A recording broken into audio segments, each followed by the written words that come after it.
Hey, fellas. Welcome back Buzz. to the Fellas Show. It is June 2nd. We're getting into the summer months now. Oh, We're really getting into it now. I had this argument yesterday, Sean. Do you think June or July is a better month? Hmm. Or August? I don't think August is. I don't either. August is too You know my close birthday's to in the August? end. Yeah, it's too close. It's too close to But the end. man, I think July has to be the best month of the year. I agree. I think July takes the cake. You got the 4th June's of July. nice though. June is nice. June is kind of gonna be a nice because nice it's month. like before, It's July. like the there's- start. It's like yeah, you don't everything's have getting anything kicked to off. do though. Yeah, Yeah. but you still have like a real lack of responsibility. Yeah, June is like one of the more degenerate months, I'd say. that's fair. That's probably pretty good. Yeah. June 2nd. We are now on week 4 of the show. Is this week 4? Halfway through week 4? Hump day? Week 4? I think Week 5? Week 4? no, can't be 5. No, not 5. Not 5. It's Can't 7. be 5. Week 4 of the Fellas Show, though. That's pretty impressive. It Almost a is, straight yeah, month. we started on May 10th was the first one. And then that was Our 1 month anniversary is coming up. 2 weeks. Yeah. Oh yeah. Here we go. I honestly, if you asked me, I would have thought it was 3. Time flies when you're with the fellas having a When you're fun just time. You're just Cranking out information. information, winning picks, easy money. That's just what we do. God, speaking of winning picks, holy fucking VIP yesterday. Oh, we aren't Oh. lying. I made so much money yesterday. And it felt amazing. Even though our 3-unit bet pushed. Which was also kind of amazing in itself. Yeah, the fact that it didn't lose. 15-point spread pushed. That's pretty incredible. That might be one of my only double-digit pushes I think I've ever seen ever. Especially at like 15. Yeah, double it. Yeah, that is It's one thing if it's like insane. 10 or like 11, but 15. Woo. Some missed free throws we could thank on. That's that the thing. It completely came down to the free throws. Because if you're up, whatever it was, I guess at the point, up 14 at the end of the game. 14 with and what, there's 40 like seconds left? Yeah, there's like 50, 40 seconds on the clock. You're just holding the ball, and it's like, come on. I know that's what you're supposed to do. I know there's no reason you should go but like, come on. I don't know if you saw the line before the game, but Yeah. come on now. All right. But yeah, so I suppose we should talk about something that matters. How much I hate the Indiana Fever. Oh my god, I hate that fucking team. Those They're guys- so bad. They're now 1-8 They stink, but they weren't and stinky enough. 6-1 against the spread or something. They're so bad. And I'm so bad at betting against them. That's the new rule for this year. No more betting on Fever games. Also, there is not one WNBA game tonight.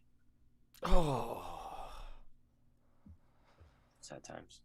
I don't like how they schedule things. They Memorial Day was 0 games, and then a Tuesday night has 4 fucking games, and then Wednesday just has 0. Why don't you just have like 3 and 1 so we could have WNBA for both days? Yeah, I don't What's know wrong with why. that? Why?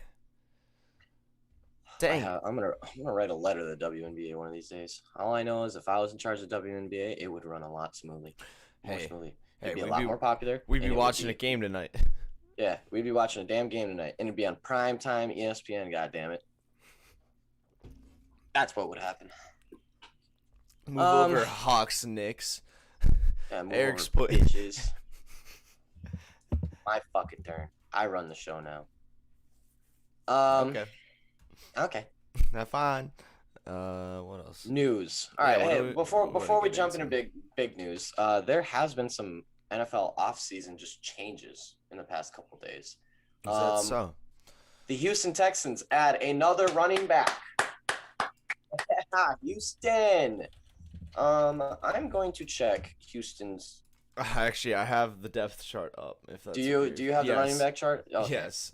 Please, because I haven't looked at this, and I remember the last time I looked at it, I was fucking shocked at Yeah, just how much shit was going on. Because if we recall, it seemed like they had 3 starting running backs on their roster, and then what's it called? Nobody at any other position. Like I Yeah. think that. I think So that. are they just literally going to run the ball like every single? Yeah, I do don't they just know actually that think. Deshaun Watson's not going to be there, and they're just like, we're going to run the ball every Yeah, single I time? just don't think they're gonna actually have a quarterback in any of their packages. So now they have David Johnson, Philip Lindsay, Mark Ingram, and Rex Burkhead. So they must have cut someone. And well, they only show 4 here, and whoever their There's fifth more. one was their second year guy, the guy they drafted last draft. Can't remember his name, but he was like when we were talking about him, we are like, oh, he's gonna be really good too. He's essentially like No, they decided to go with Rex Burkhead instead. they cut him. I don't know. But I mean, they might even just have 5 guys on the chart. They're only showing 4 on ESPN. But Yeah, no, I'm looking somewhere else now. Oh no, they have. Holy fuck! All right, they have a lot more. So it's David Johnson listed as number 1, Philip Lindsay number 2, Mark Ingram as number 3, which I don't know how Mark Ingram is a third backup running back. By the way, that doesn't quite make sense to me. Backup, yes. Backup behind Philip Lindsay? Absolutely not. Anyways. Well, I'm a little surprised that Philip Lindsay is the backup behind David Johnson. That's what I'm saying. Mark Ingram should be, right? Or am I just making that up? Philip Lindsay be a starter? I don't think now David Johnson did play a lot better for the Texans than I thought he would last year. But he's getting up there, and I don't know why. I feel like out of those backs, I'd want Philip Lindsay with the most snaps. I'm not saying like a lot, like, just out of the 3. He does fumble a lot. Ingram, I don't know what happened with Ingram, but he had that amazing year on the Ravens, and then I mean, he had a couple incredible seasons on the Saints. But like even like 2 years ago on the Ravens, he had another career year, and then last year I forget even where he went. I think it was J.K. Dobbins that did that whole.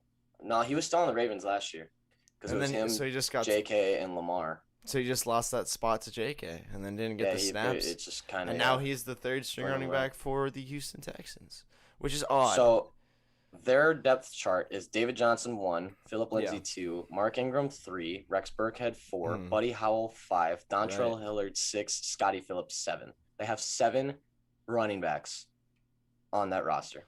Now, Buddy Howell is actually good, too.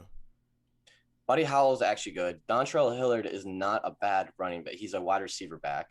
That was no. Maybe he's not. I just remember him backing up Nick Chubb for a tiny bit. He was part of that. Yeah, he was on the Browns, yeah. He was on the Browns, and he was part of that. Who was the other the wide receiver running back on that team? Something. He had like three names. Oh. Man, Kenny Jr. or something like that. He was a really good wide receiver, like undersized running back. But yeah, those two had played together. But yeah, Buddy Howell, Dontrell, 7 running back. You already had 6, and then you signed another one. What was the point of that?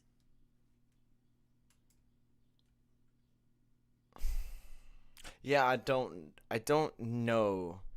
7 running backs, yet they have one center on roster. Yeah, I'm sure a lot of teams have 7 running backs going into like OTAs and whatever, but I just don't know why every free agent move they've made has been for a running back.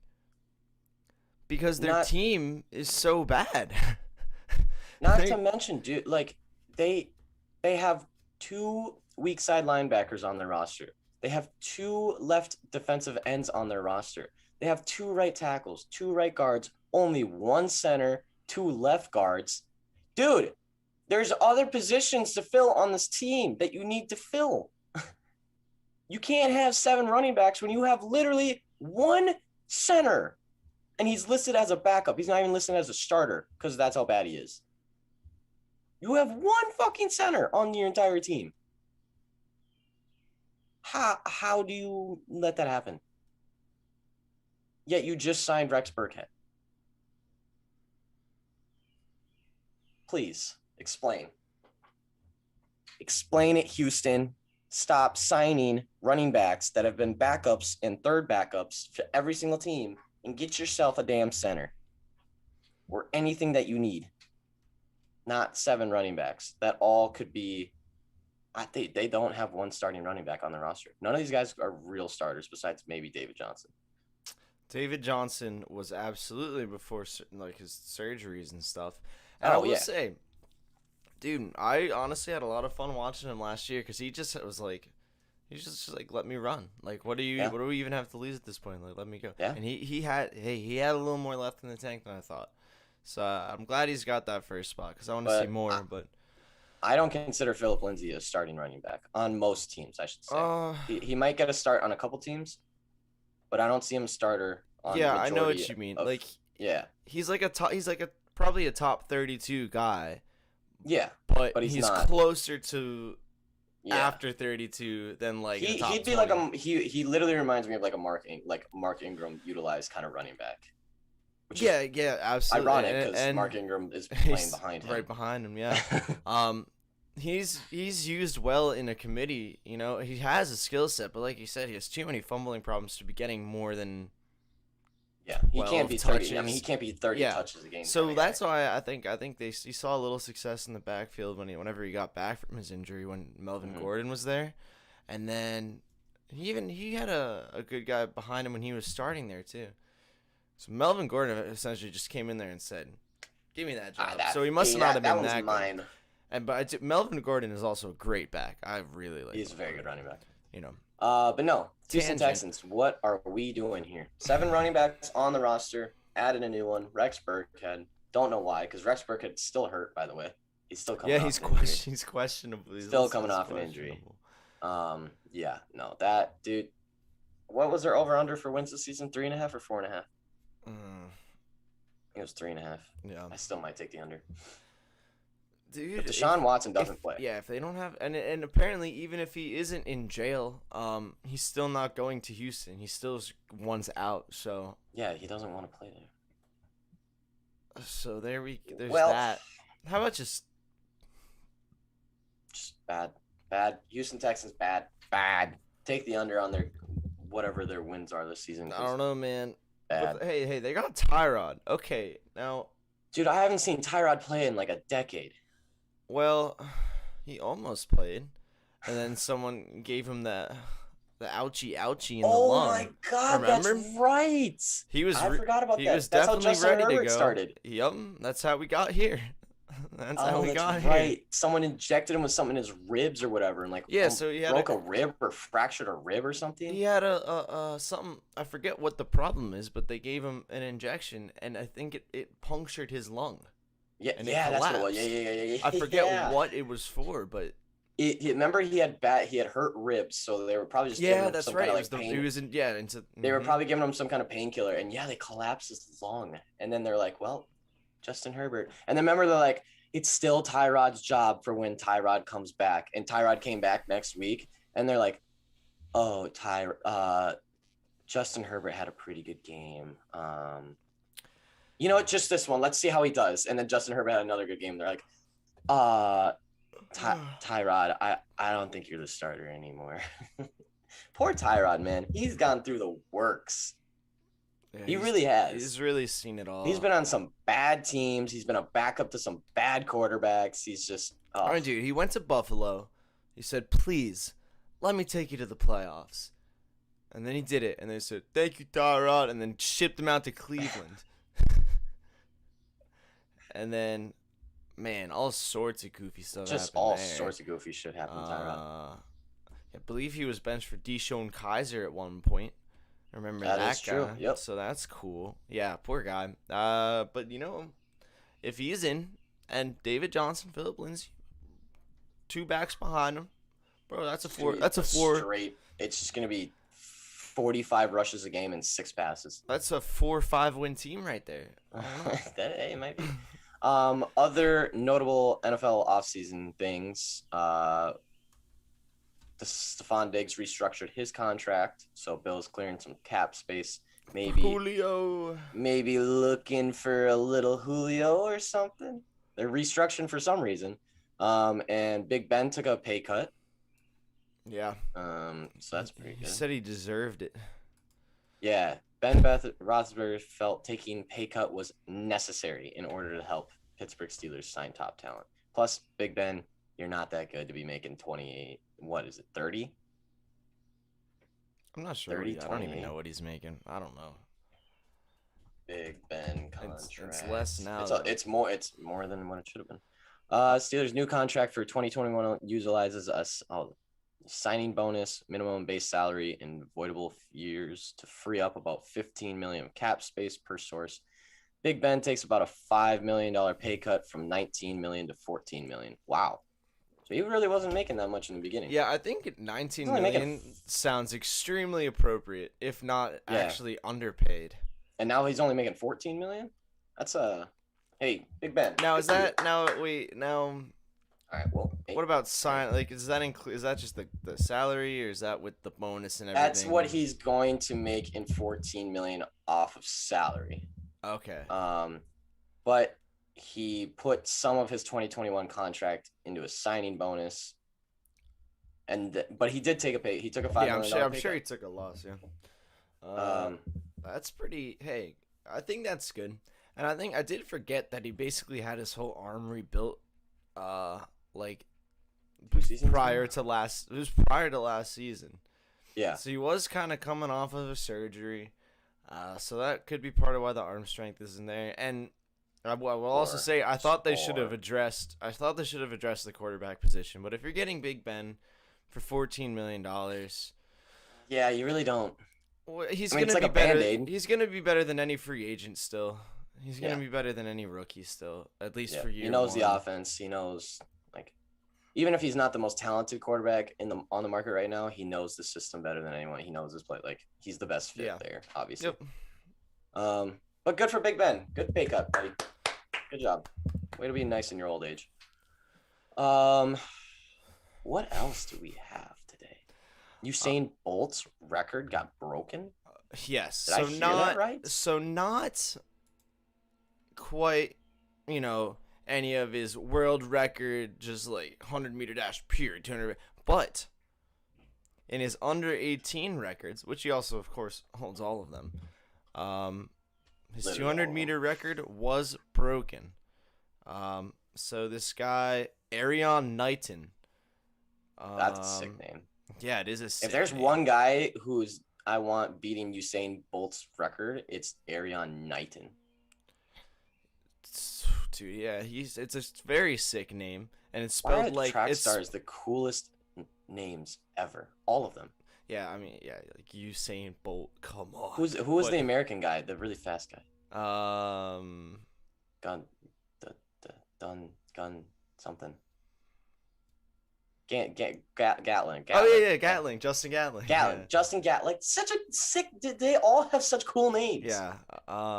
Man, it really. Hey, and this guy is legit. So, an American Track League meet in Jacksonville, Florida. He dropped a 20.11. He's 17 years old. That's fast. This beat Usain Bolt's record from 2003 when he dropped a 20.13. So I think the main takeaway here is he got Bolt's record by 0.02 seconds. So it's not like he's gonna be dominating him. It could be a simple case of like just a great back win, whatever. But nobody has run close to that since Usain Bolt in 2003. That's the kind of talent. All right. Is he American? Yeah. Yeah. Really? He's a junior at Tampa Hillsborough High School. So Bolt's. Oh, God. But here's the thing. Bolt still technically has the fastest 200-meter dash before turning 18 before 18, but he didn't do it. He did it in April 2004, and it was 4 months before he turned 18, and you have to register for these U18 meets before your 17th birthday. So he actually ran a 19.93 in April of 2004. Oh my god. But so it didn't count for a U18 time. Okay, but keep in mind that he's still okay. not faster than him as a 17-year-old. But Okay. That's not. Let's pump the brakes on this whole record-breaking thing, because if he's still 17 and running 19s. okay, but also the dude did beat in this race the favorite for the 100-meter dash in the Olympics, Trayvon Brumel. Zarnell Hughes, who's a Jamaican, but I think he's running for the UK. I'm not positive. But he owns most Jamaican high school sprinting records. And then another guy, Adam Gemelli, who was fourth at the 2016 Olympics and fourth at the 2019 Worlds. So he's racing best of the best, and he's 17, and he did win that race as well. Damn.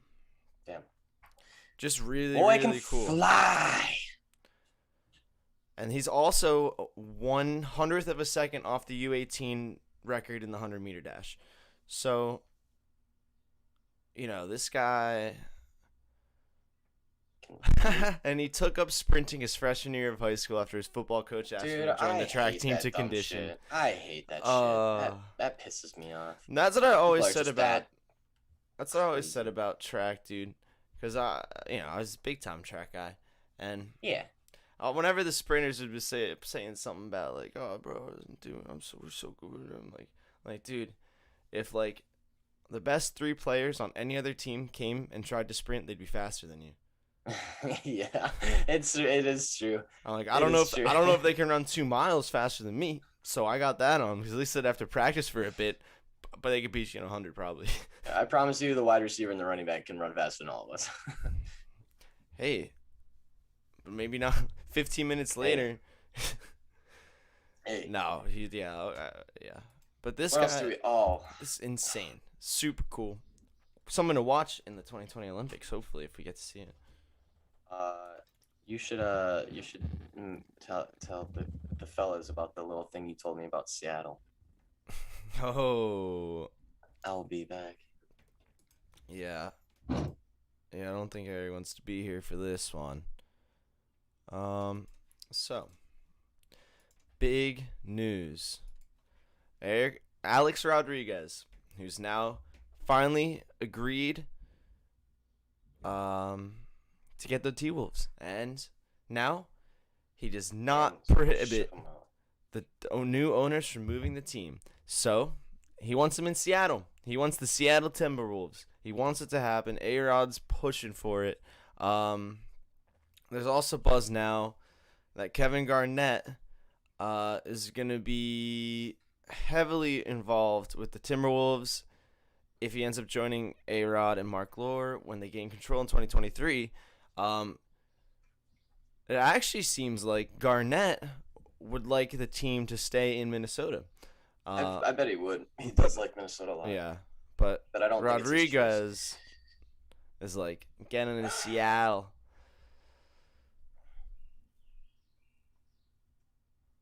But so we're not even sure if Garnett's joining it, but it's getting to the point where we're pretty sure that they're at least going to seriously discuss moving the team, especially after Got my new J on.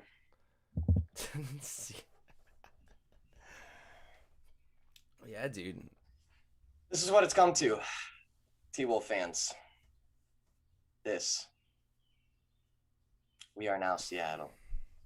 No more Minnesota. We are Seattle. We are now Timberwolves. The Seattle Timberwolves. I'm sorry. I would say we had a great run of being the T-Wolves, but we didn't. At all. We had a terrible run, actually. I think the best And now part the team's is... going to leave. Wait, the people can see my jersey, Sean. Come on, man. All the fellas can't even see my Seattle Timberwolves jersey. It's never new before seen It's first edition. First edition. First edition Minnesota Seattle. throwback Seattle jersey. Seattle Timberwolves, baby. Yeah, right there. Limited edition, never before seen. I wish I could say that I'm upset about the news, that the team wants to move and everything. However, I really can't. What would I be upset about? What can I possibly? Oh darn! They're taking literally the worst franchise in the history of franchises somewhere else. Yeah, I'm not gonna lie. Darn! Hey, Stupid fucking. probably gonna get a new team. Probably send you over there. You can have fun in the expansion draft. I want the Lakers back. Well, that's never gonna happen. I want my team name back. Maybe you can get the Clippers. Who the fuck is a Clipper? There's no barbers in Minnesota. It's all white people. We just go to break clips. Seriously. There's no. Come on. Give us our damn lakes back. The land of 10,000 lakes. Give us our freaking name back, LA. You don't even have one. Fucking Steelers. I hate LA. What the fuck is a Clipper? What is a Clipper? Does anyone know? I know what a Laker is because I have 10,000 in the state that I'm from. No one in fucking LA knows what a lake is. Not one person. I can guarantee it because there is none.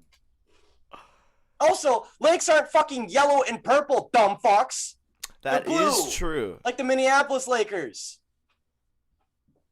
That is true. You know, you bring up a point. I've seen a couple. I have brought up so many points, and they're all valid, all of them. Now, I'm not from Minnesota or nothing, but I do agree that lakes are not purple nor are they yellow. Thank you. Someone understands. Oh God, I hate LA so much. Oh, so just so we know, the Clippers were named for the sailing ships that passed through San Diego Bay when they were the San Diego Clippers. So theirs actually also doesn't even apply to LA. I'm done with this conversation. I want the Timberwolves to move to Seattle and be the Swamp Dragons or whatever the fuck they are. Oh yeah. Can we hold on? I think you've also got to see the swamp. Now, The Swamp Dragon's kind of cool. oh yeah, dude. It happened in like when was it? I think this was in like it was whenever the New Jersey Nets were considering changing their name. So it was like it's just such a oh man. The logo is in like the same vein as like, you know, old Grizzlies or like the old Pistons or just like a little bit goofy but like sick. Wait, let's get this. You take a couple deep breaths. Calm me down from that. Yeah, here. It's really just getting let. me heated. Yeah, don't. Hey, come on, buddy. You'll be all right. You'll be all right. We just gotta. I really hate that fucking team, man. And when they lost by 40 last night, it honestly made me feel really good. Swamp. So, this is real. I just want to preview because I feel like it might not be believed. But the New Jersey Swamp Dragons were almost an NBA team.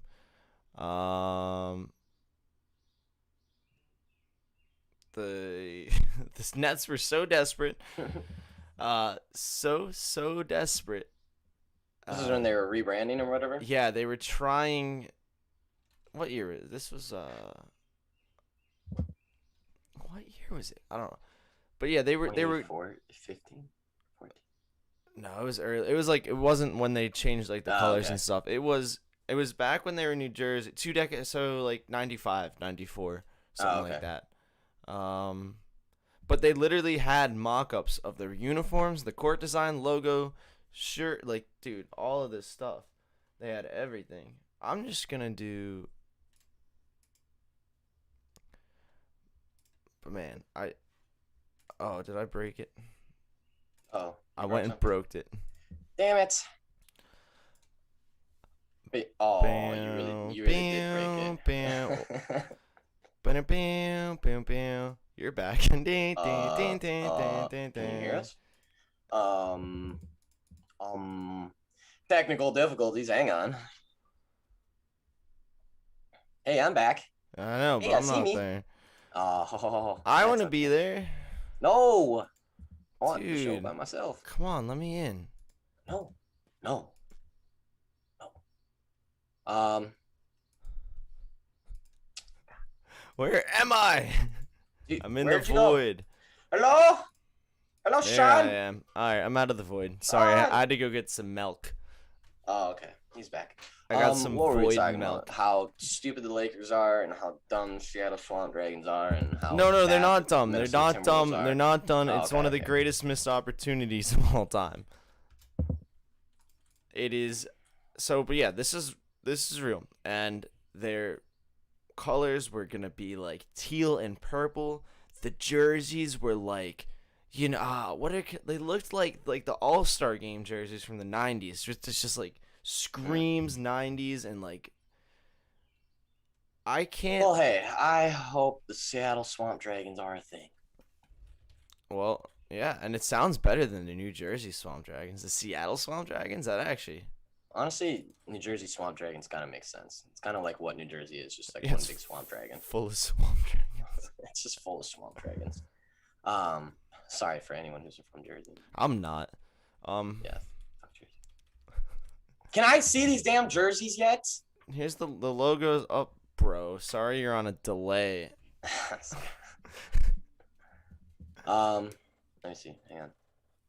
It's coming. It's coming. Oh. Those are, wow. That's a hell of a, wow. That's just a lot going on. They got a basketball. So good news is I know they're a basketball team. I like that. You want to see Do you want to see something even crazier? Yeah. The jerseys. I cannot wait for the Timberwolves to be that, honestly. I know, isn't that better than everything that we I mean, know? Timberwolves is kind of a cool, whatever. Actually, now they're not. It would have been a lot. It would have been a lot cool if they won games, but dude, I would be really excited for a little bit of shift in the NBA or I any just hope, sport, like, you know. I don't. The problem is like, if the T-Wolves shipped out and like they were like, yeah, and then next year you're gonna get a new team shipped in, I'd be like, well, let's go. Yeah, you don't want to just Like, not have it. Let's go, but I don't want to not have a team. Like, man, I'm gonna have to not have a team for a couple years. I'm officially, hey, for the fellas in the chat, I'm officially a free agent and NBA team fan, I guess. So I will be taking applications and interviews, possibly starting next week for what team I should be a fan of. I require a 2-page paper, double space, 12-point Roman numeral font. Or times new Roman numeral, Jesus Yeah, bro. Christ. This is X Times V New Roman. I V X X. But starting next week, I will be taking applications for new teams to be a fan of because my team's moving to Seattle. 2-page, double space, times new Roman. I need an intro, a good solid body paragraph, and the conclusion better fucking sell me. Otherwise, I'm just throwing that shit away. Just saying. And if I see the Lakers on that list, I will find who you are and I will say mean words to you. Bro, nobody wants your ass. Now look at the Seattle jersey. That is a sick jersey. No one wants your ass. Stop it. Dude, it's sick though. Look at the little tail on the shorts. Those are insane.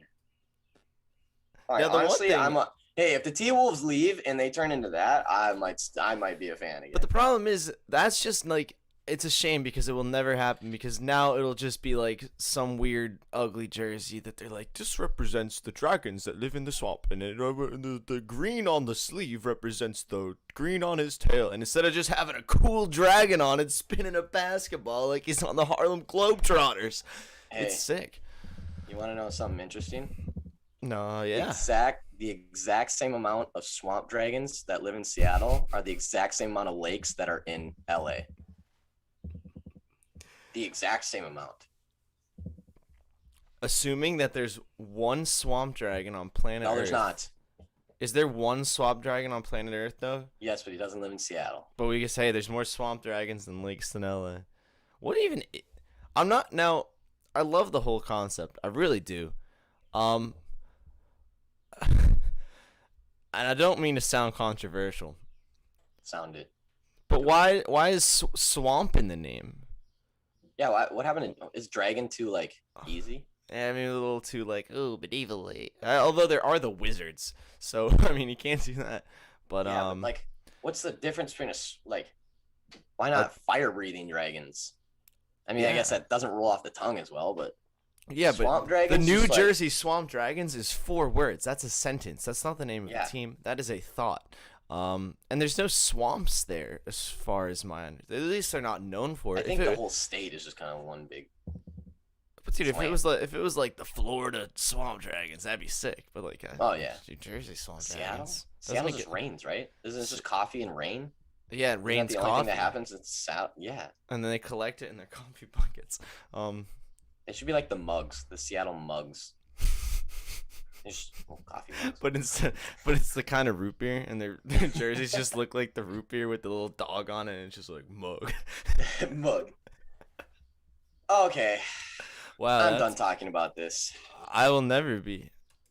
I will never be. I'm gonna I ruin the know whole is- show. Timberwolves go to Seattle. LA, come back to Minnesota. Give us the Lakers back, and then you can do whatever you want with the rest of your 80,000 teams you have in your fucking city. Losers. Let's take it to a break. We got about 15 minutes of news when we come back, and then bets at 11 o'clock, our favorite part of the day. And VIP went 6-2-1 yesterday. Big Tuesday. And the only 2 losses were both half-unit bets. Come on. God, we're good. Excuse me. That's why we made him half a unit. Come on, guys. Oh, We we made know him what half we're a unit. doing. We know what we're doing. We know. All right, take it to a break. Hey, Enjoy when the we sick get beat. back, the MLB, they messed up again.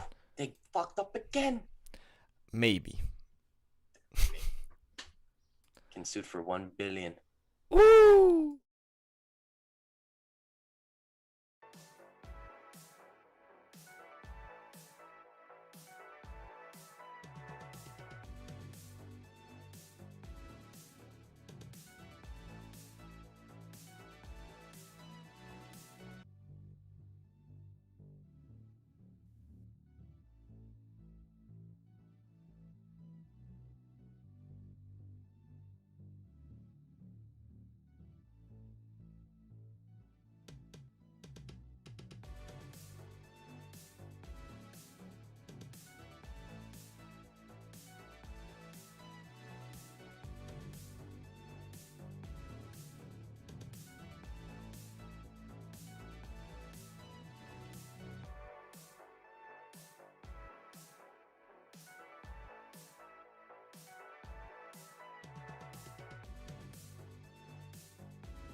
Hey, fellas.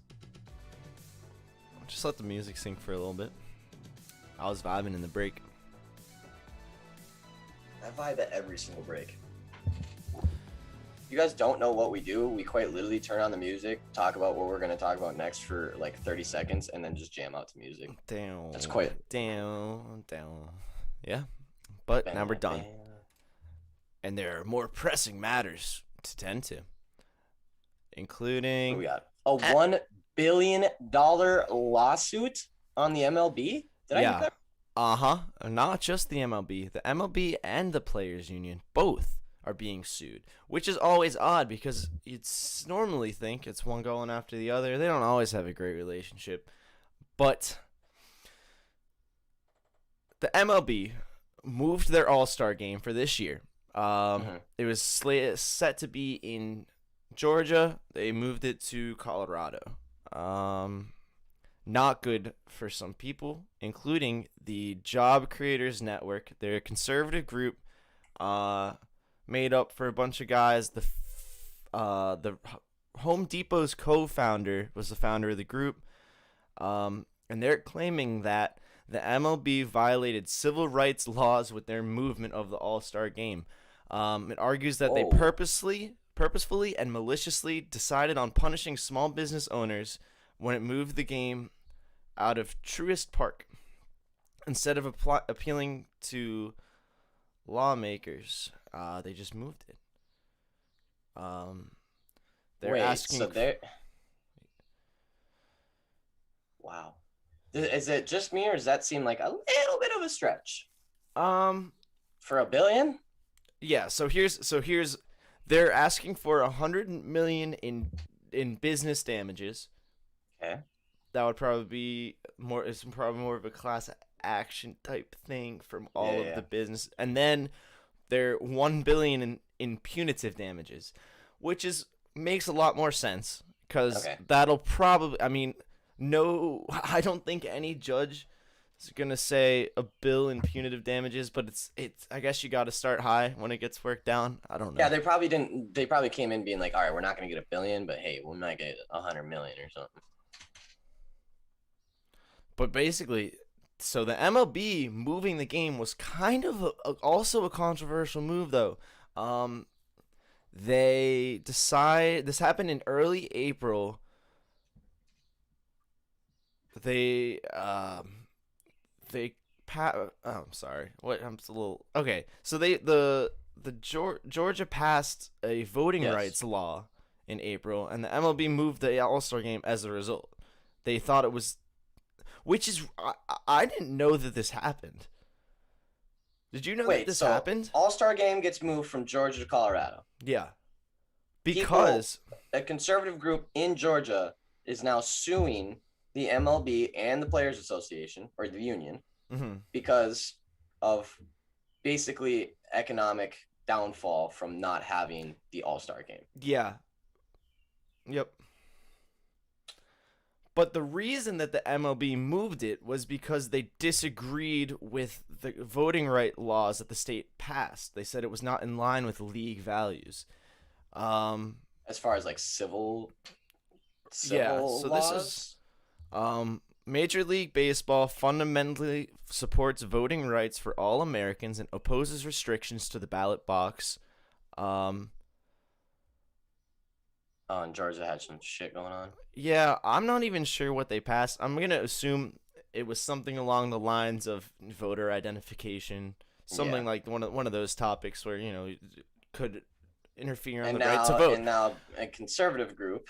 As a result, though, and at the MLB, I will say, though, it seems a little odd. It seems like there was another reason why they probably wanted to move the game out of Georgia, and then this came up, and they were like, "Oh, yes." Because the thing is, I get you're trying to, stay in line with your league values and all, but there is a lot to consider when you change. I mean, like, I can't see this happening in any other sport. Like for the Pro Bowl, like they have that stuff. The city that the Pro Bowl is going to be in is slated out years ahead. And if a city lost it, It just wouldn't happen. It just could not happen unless Also, I don't like a think tornado that, took out a stadium or something. Like it just wouldn't happen. I don't think that there would be this big of a like a. I feel like there wouldn't be this big of a problem if any other All-Star game got moved. No one would really care. Yeah, I mean, I'm sure the NBA one, NBA All Star's pretty big. All Star Weekend is Okay. pretty Yeah, big. that's true. Um, basically, I mean, I guess for the Georgia, that the state and like the surrounding area in which that does take place, yeah, I'm sure that does take a hit. Like, it's probably something that you were ready for economically, and now it's just not going to happen. so I'd be yeah, so this is the law that passed that led to the MLB moving the game. It required identification requirements for absentee ballots, mhm. and limits the voting drop boxes. Which, now, I'm not sure the extent of all it, so I'm not gonna say like whatever. But I would say if you're gonna, it seems like a weird spot to draw the line. You know what I mean? Like, Yeah. like this one state has voting requirements that I don't like. Therefore, we can't have the All-Star game there, but we can have 81 MLB games there this year in the same park. Yeah. Yeah, that doesn't quite make any sense, does it? And Georgia isn't the only conservative state in the United States. Like, I am Yeah. sure that there is a state with harsher laws. There's probably one or similar that also has an MLB team. You know? So they're saying they just punt it there, and this group's like, dude, I you still just can't get took over the that. game out. They're going for 1 billion. That's like not. If they win that, the MLB is in trouble. Yeah, that That's that a is chunk. nothing to sneeze. A lot of the time when you look at like any kind of lawsuits that a league is dealing with, you're Yeah, it's like yeah, 3 whatever. million, Oh, 4 million. okay, Yeah, have fun with that. They'll just they're put gonna wipe their ass with that bill. Yeah. But 1 billion would make a dent in just about any sport or around the world. That's a hefty, and especially MLB, which is not doing great. That would not be a hit that they would be able to take. I don't think. Okay, it seems like the 1 billion thing might be A little bit blown out of. more like just something to put in the headlines. It's punitive damages up to $1 billion. Okay. I don't think in Still. any case, no matter how guilty the MLB is found of anything, I don't think they're paying that, but it could be $500 million, and that's still significant. Like, Yeah. But yeah, they're basically saying like, basically their whole point is they decided to punish the people in small businesses of Atlanta purposefully instead of appealing to lawmakers, which I kind of agree with. I'm like, because the people, nobody that you're affecting here is making laws for voting, you know? Yeah. Yeah. There's like a few dudes in like the state senate or whatever. I don't even know who deals with that, but Yeah, that's really interesting. However, to say that they're purposely trying to stop small business growth, like purposely attacking small business owners, no. The MLB is not going out of their way to try and hurt small businesses in the state of Georgia. That's a little fucking ridiculous, I think. That's just there's no organization that's like, yeah, you guys screwed up your voting laws, so we hate your small businesses and we're gonna go somewhere else. Fuck you guys. Because they know the small businesses are the people that they're probably trying to protect in the first place. yeah, I just Weird. a very weird one. And The MLB is weird and corrupt and does weird things all the time that don't make any sense. Manfred hates baseball. yeah, the only thing I have to say is as far as the claims about doing it purposefully and maliciously, first of all, that's just they're big lawyer words. Just Yeah, they always have to yeah. drop that or else they're not. But it does. I would have to say that it really seems like there has to be more than just this voting law out there because, like, I get it. Like, Now, I have no problem. The only people getting hurt from this move are, in fact, small businesses. Yeah, they are everyone the only people in Atlanta. really. Yeah, small businesses in Atlanta. I do think it's because there's something wrong with that. There is something wrong with moving that in April because it says that they already paid so this group. Wait, is this the job? Okay, so the Job Creators Network, it seems like, was super involved in setting up a lot of this stuff. They said that they were forced to pay for like signs in Times Square and like ads and all sorts of papers and TV for all of this stuff, and then it got moved. But it seems so.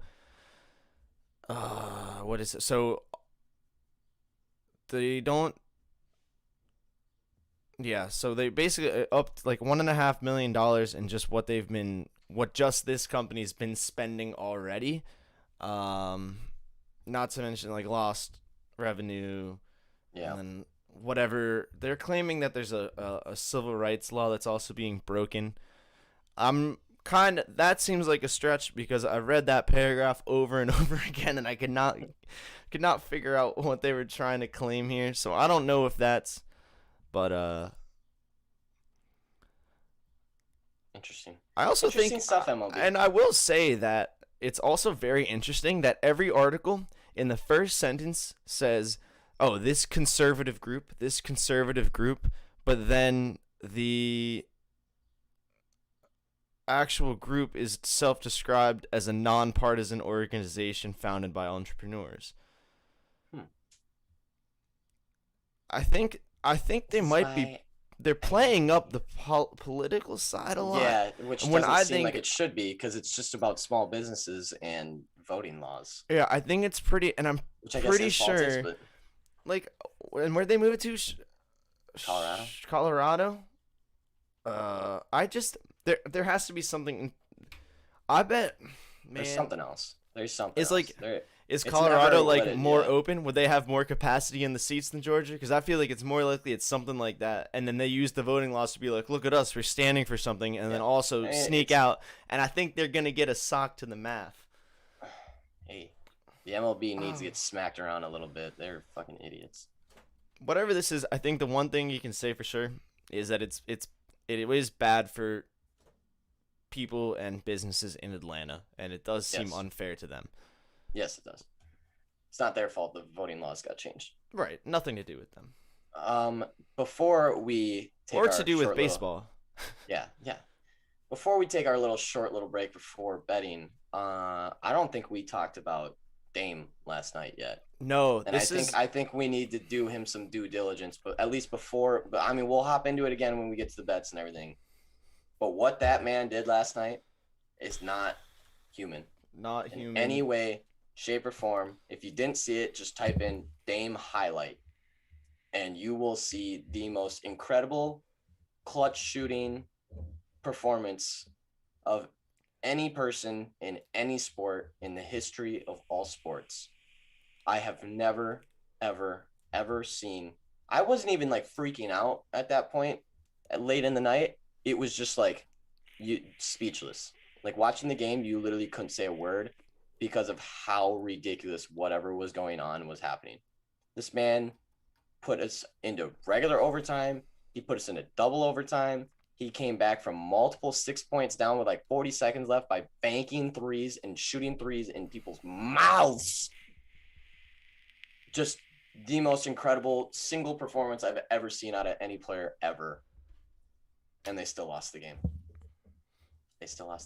And the Nuggets still covered too. I want to put that performance into some context, dude. These numbers are insane. It might be one of the single best games that has ever been lost. Like, yeah. The man had 55 points, 10 assists, 6 boards, 3 blocks, a steal, and 1 turnover in 52 minutes. There was only... Wait, NBA games are 48 minutes. And there was only 58 minutes in that entire game. He played 52 of them. He played 52 minutes of playoff basketball. And did you see him at the end? He looked like he played 5 minutes. He looked better than he did when he played 10 minutes of the game.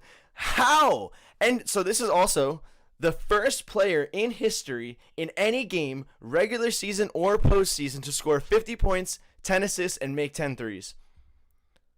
Yeah, at one point he was 12-16 from 3. And not like 3 That's like also your foot's just behind the line, like 3 as in like shooting from logo 3.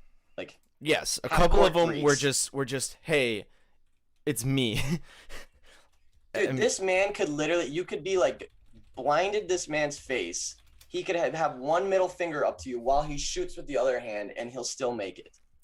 His 12 made threes is also an NBA postseason single game record. This was an absolute record-breaking game, and it is pretty crazy, and also a testament to the Nuggets.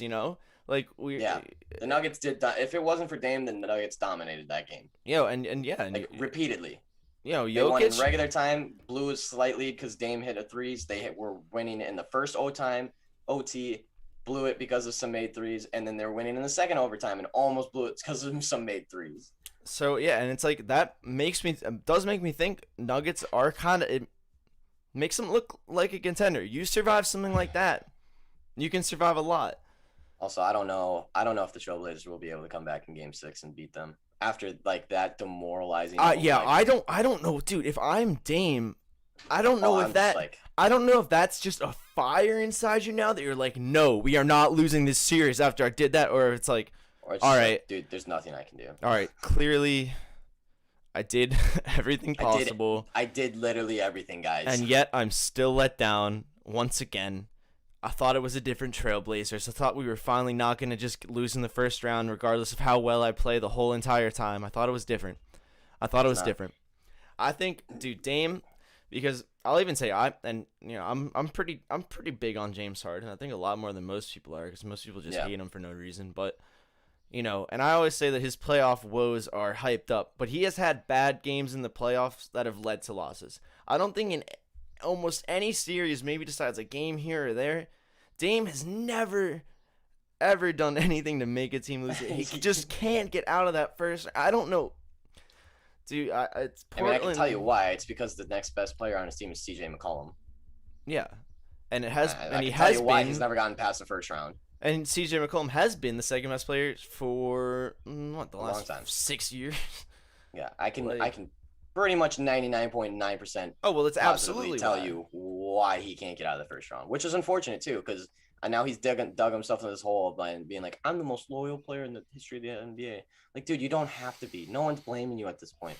At this point, the Blazers probably owe it to him to trade him behind his back. Like, yeah, to be like, dude, you need to go. Like, just go win a championship somewhere, please. Like, yeah, you deserve one championship. I don't care if he creates the most super team ever. Dame needs to have a championship before he's done. Like, this dude is just fucking nuts.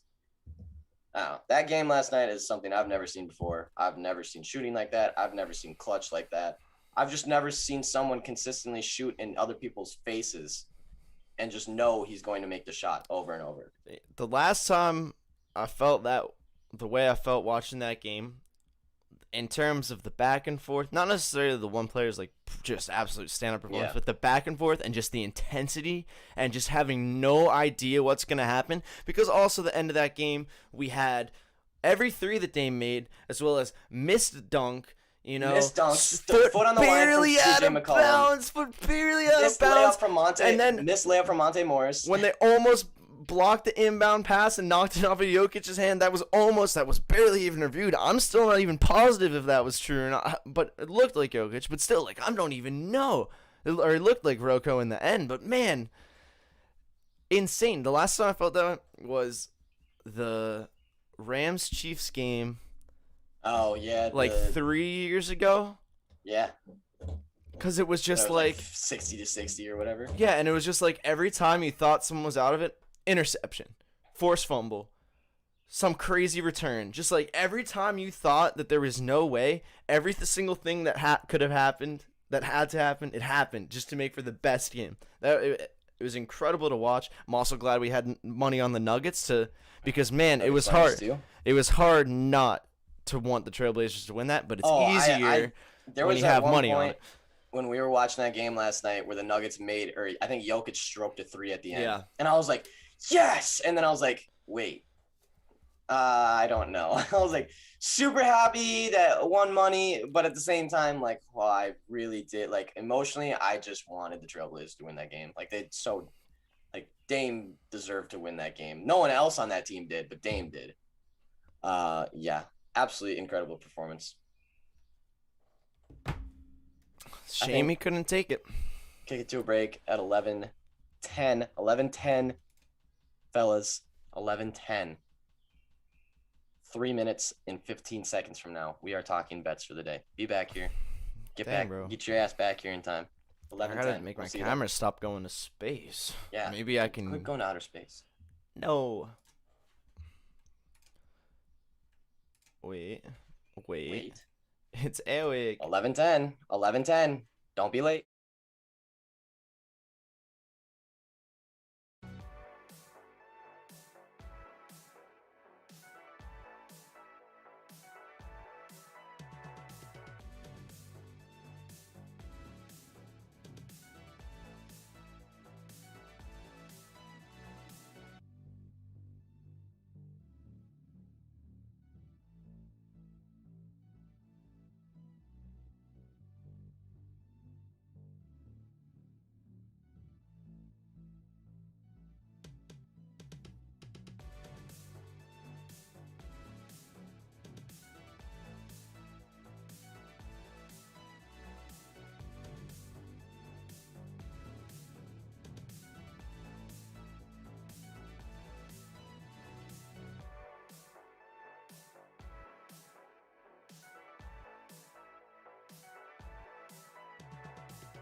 Fellas.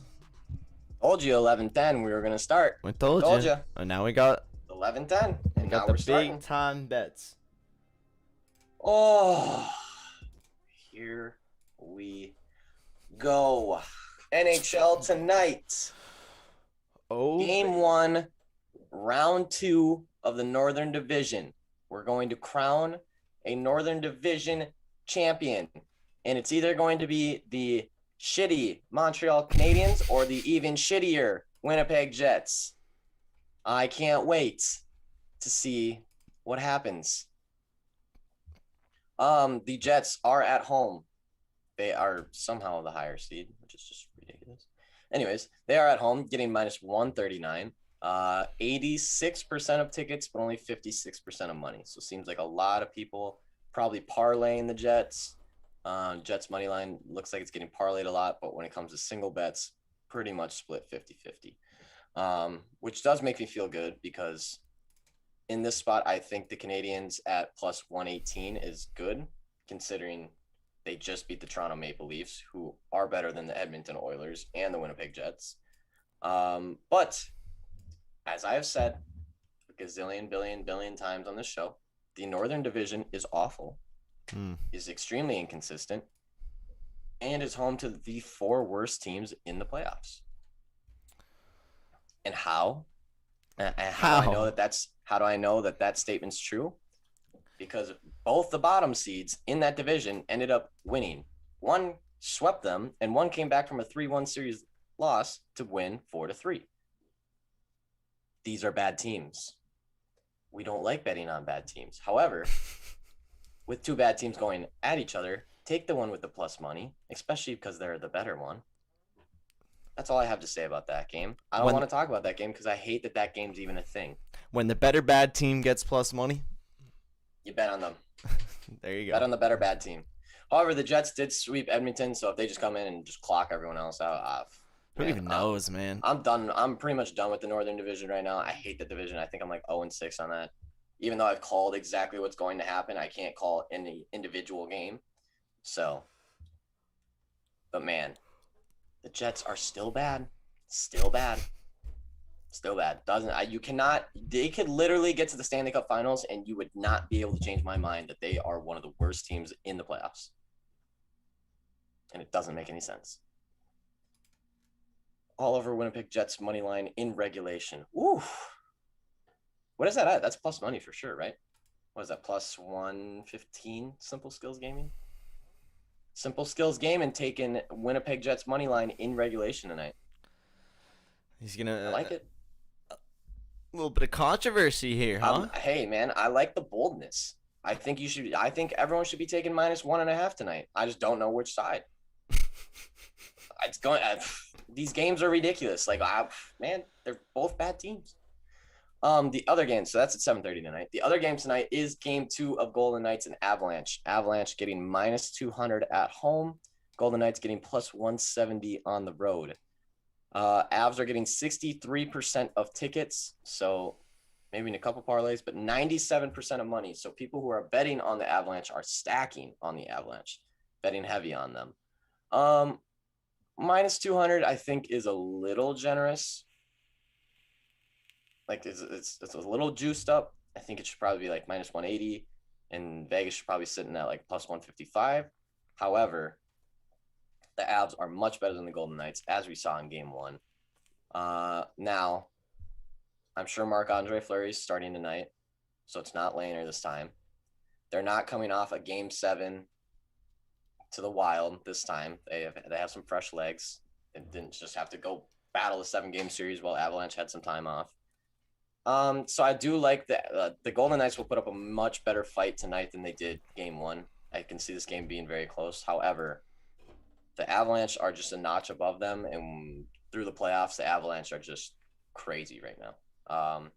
I don't know what their money line in regulation is. I'm guessing if it's minus 200, it's probably like minus 125, minus 130. That might be worth taking. Minus 1.5 is probably plus 100, or actually minus 1.5 is plus 130. Not a bad bet, actually. But again, everyone's stacking on Colorado. Everyone thinks they're going to win. I don't see the Golden Knights being able to beat them. However, it still is the Golden Knights. They still are a very good hockey team. And the Avalanche is getting stacked on. So, fade the public. But man, the Avs are good. That's it for NHL. Just those 2 games tonight. Both under-overs are at 5.5. I kind of like the under in the Jets-Canadians game. Canadians have not been able to score well this whole postseason. And again, the Jets are not a good offensive team. They just get lucky. I'm telling you, every stat says that they should not be scoring the amount of goals that they are. and winning. I just caught a fly in front of my camera. That was the coolest thing I've ever done in my life. Put that on the highlights. Let's go. Yeah. Someone sign me Mr. right now. Miyagi. Yeah. Unbelievable. And then the under-over in the Golden Knights Avalanche game is also 5.5. I do like the over in that. I think even if Marc-Andre Fleury comes back, Avs will still be able to put like 3-4 away on him. And the Golden Knights will definitely score more than – okay, not definitely, but they should score more than they did the last game, which is 1 goal.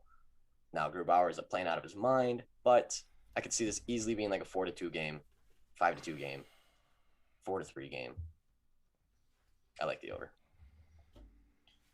That's NHL. Really boring night at NHL. Not very fun. But, however, the NBA has 4 games tonight. Ooh, An exciting 4 games, too. Let's go. We have Hawks-Knicks game 5?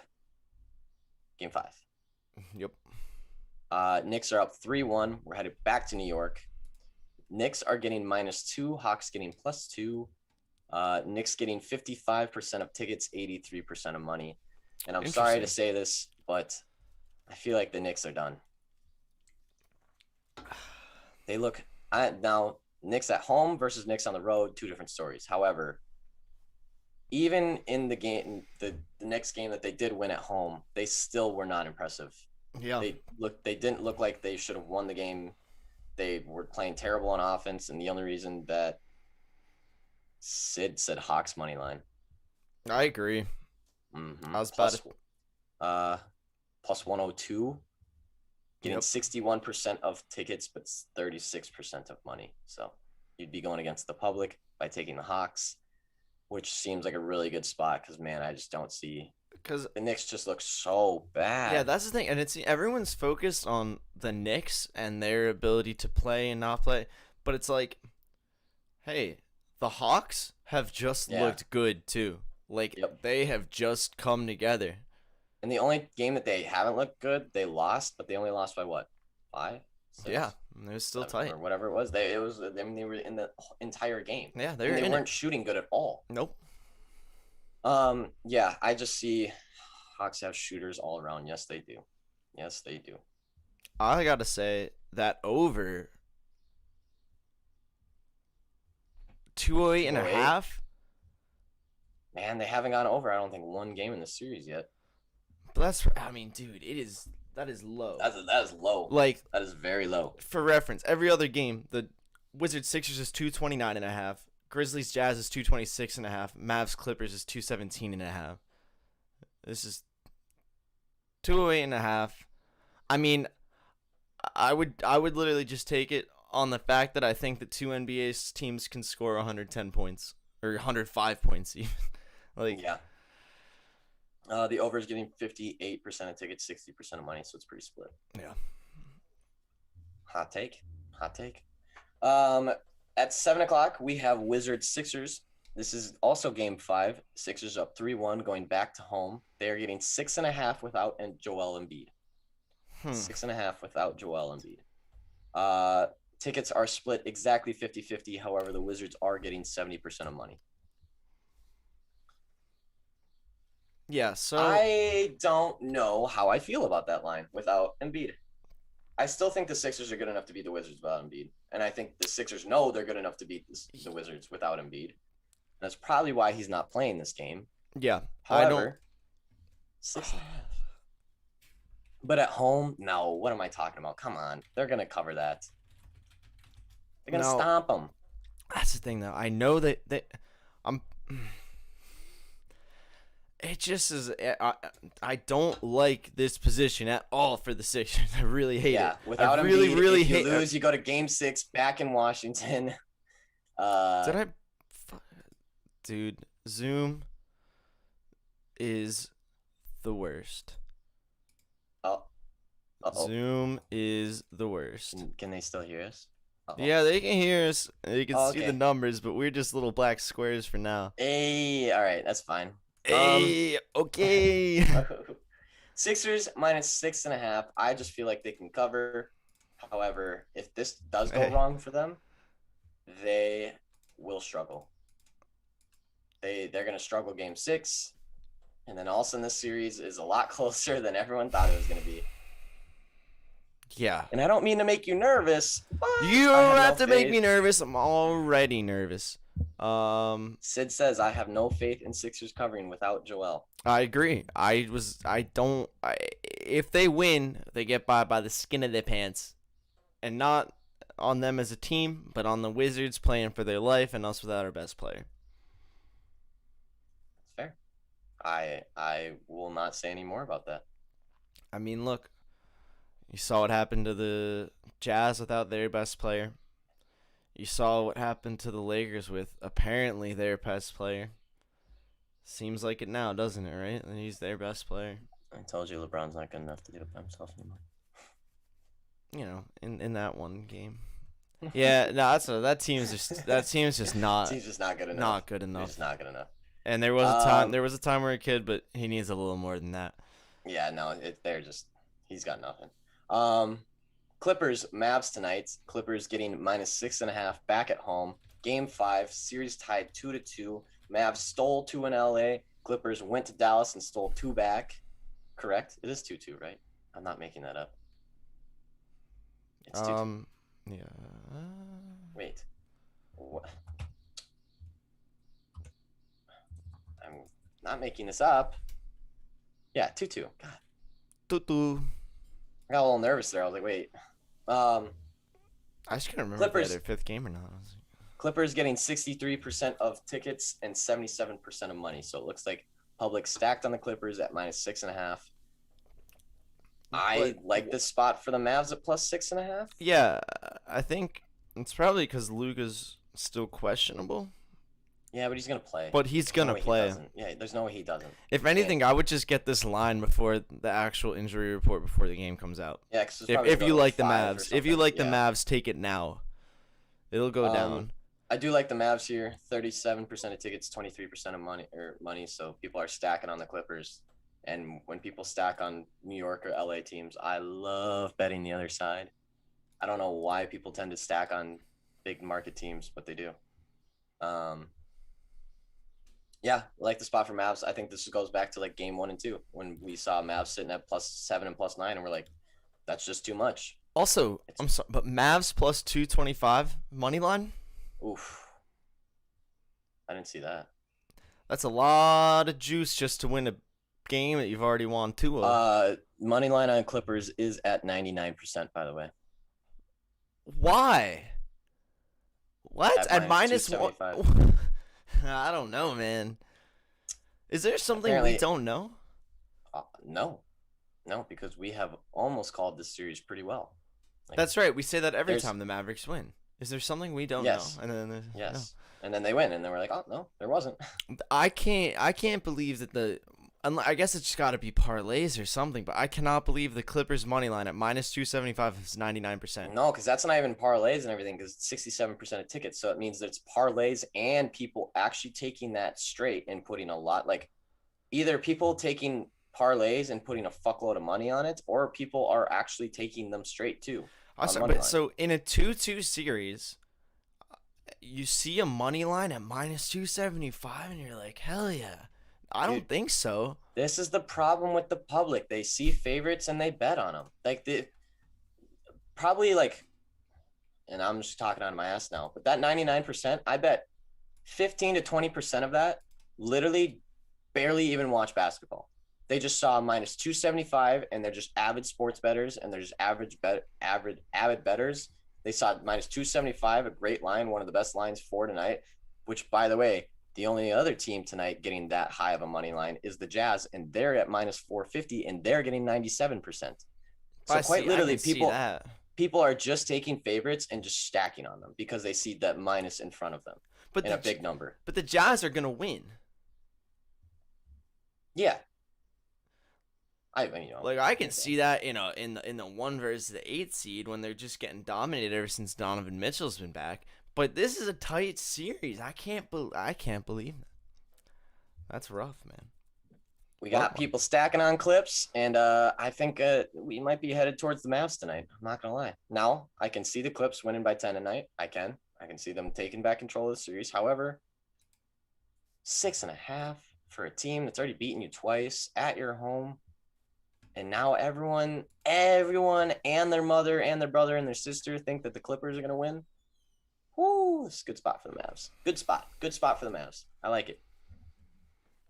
And then the only other NBA game tonight is the Grizzlies and the Jazz. Jazz getting -9.5, Grizzlies +9.5.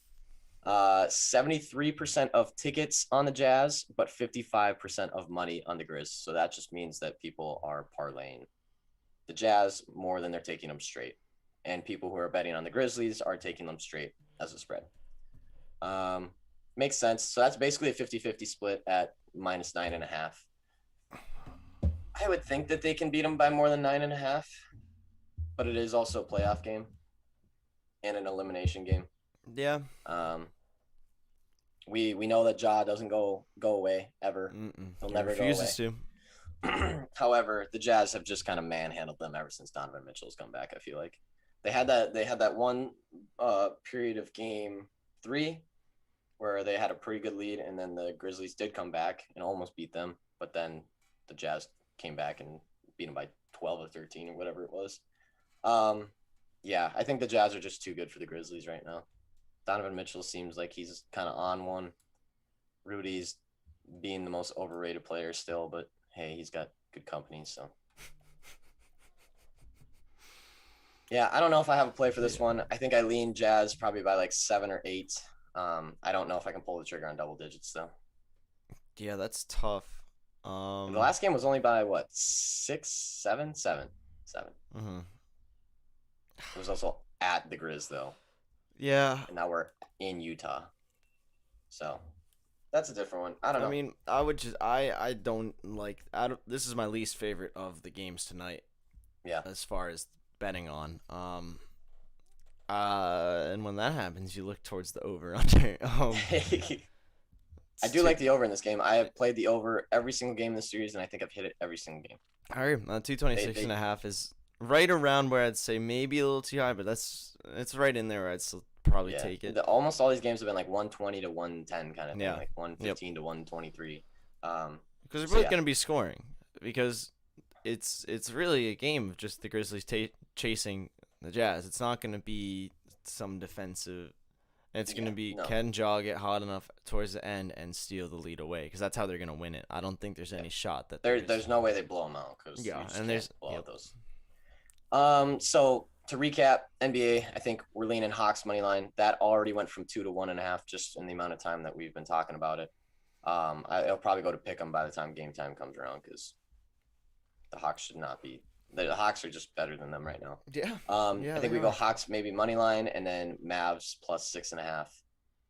That might be our only really big plays, but I have to do a little bit more research into those. Not official plays yet, but that is where I'm leaning for NBA. The other two, I think the over in the Grizzlies Jazz game, and I'm not touching the Wizards Sixers game without Embiid in it.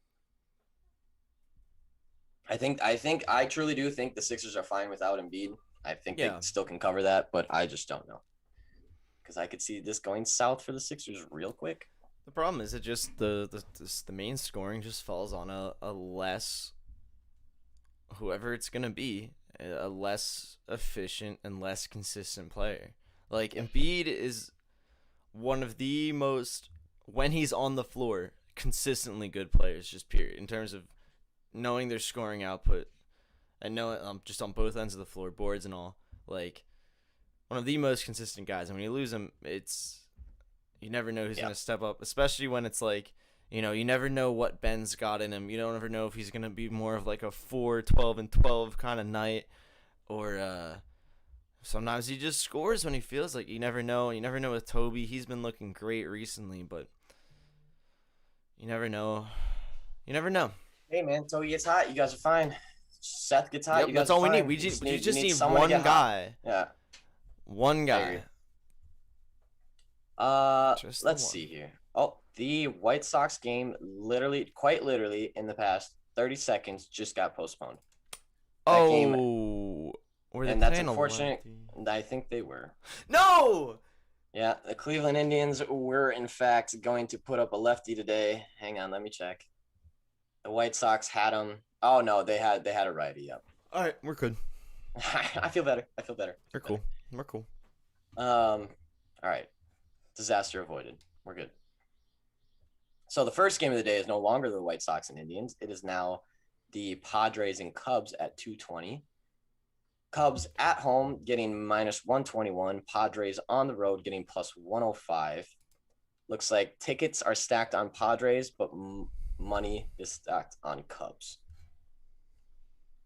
I don't know exactly how to read that with parlays and stuff because the underdog's actually more tickets, so that's a little bit interesting. However, as I've said before, maybe not currently with the amount of injuries that they have, but the Padres are still one of the best teams in baseball, and the Chicago Cubs are not.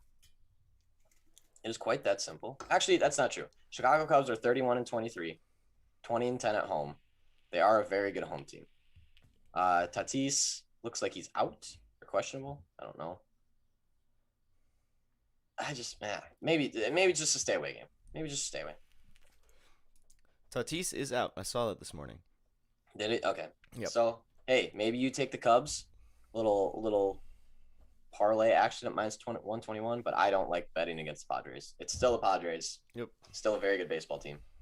Yeah. Let's see what's next game. 220. Next game's 340. We have the Arizona Diamondbacks at home playing the Mets, who are on the road. Arizona Diamondbacks getting minus 117. Mets getting plus 100 even money. Mets getting 56% of tickets, however, 46% of money, so pretty much dead even split down the middle. We don't bet on the Mets on the road. We don't do it. And that's where I'm leaning in this game. Actually, no, it's not. Hang on. Hold up. Un momento. Bumgarner's on. No. Bumgarner's on play. Nope. Staying away from that game as well. Don't like that game. What else do we have? That's at 340. Ooh, all the rest of the games are late. Yeah, 7:05. Twins versus Orioles. Orioles at home getting plus 125. Twins on the road minus 143. I said it yesterday. Orioles had a 14-game losing streak, and I said the one team that I guarantee can stop that streak is the Twins. And guess what happened yesterday? The Orioles beat the Twins 7-3 to stop their 14-game losing streak or whatever it was. Told you. Orioles getting got one right. 31% of tickets, 46% of money. I would be leaning Orioles here again, but I'm not betting on that game because the Twins are actually playing a little bit better. However, they're on the road. The Orioles suck. However, so do the Twins. Not worth it. 7:07, Marlins Blue Jays.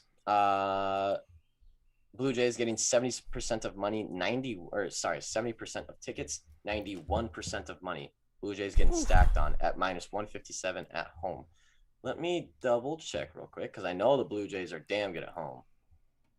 I am not sure how Miami. So, that's not true either. Toronto is 11-11 at home. Miami is 12-17 on the road. Looking at their last games, Marlins have lost 4 in a row and 5 of their last 6. Toronto has won 3 of their last 4 and 5 of their last 10. So not playing amazing. However, did beat Miami 5-1 yesterday. And I think they're in a pretty good spot tonight. Probably might be worth like a -1 on them, -1.5 kind of thing. Because I do think the Blue Jays are in a good spot here tonight. But minus 157 is a little too much juice to be taken straight by itself. Yeah. Tampa Bay Rays and the New York Yankees play tonight at Yankee Stadium. Yankees getting minus 139. Rays getting plus 120. Even as the underdog, Rays are still getting 60% of tickets, 59% of money. So public a little bit siding with the Rays. And I know why, because the Rays are hotter than shit right now, and the Yankees are not. Rays are 20-8 on the road. If you bet their money line $100 every single game this year, you'd be up $1,200. If you'd be doing the same thing on the Yankees, you'd be down $1,000. And that is because the Rays, for some reason, keep coming in every game. Them and San Francisco just come in every single game way undervalued, and I don't understand why, but it happens. Yesterday the Yankees did beat the Rays 5-3. That just makes me like Tampa Bay even better tonight. Tampa Bay has won 8 of their past 10, I think like 13 of their past 16 or whatever. The Yankees' first win in 5 games was last night against the Rays. I do like the Rays here. Head to head, the Rays have been killing them all season. I think they're, what is this? 1, 2, 3, 4, 5, 6. They're 7-4 against the Yankees already this season. On the road, they're even a better team somehow. Don't know how.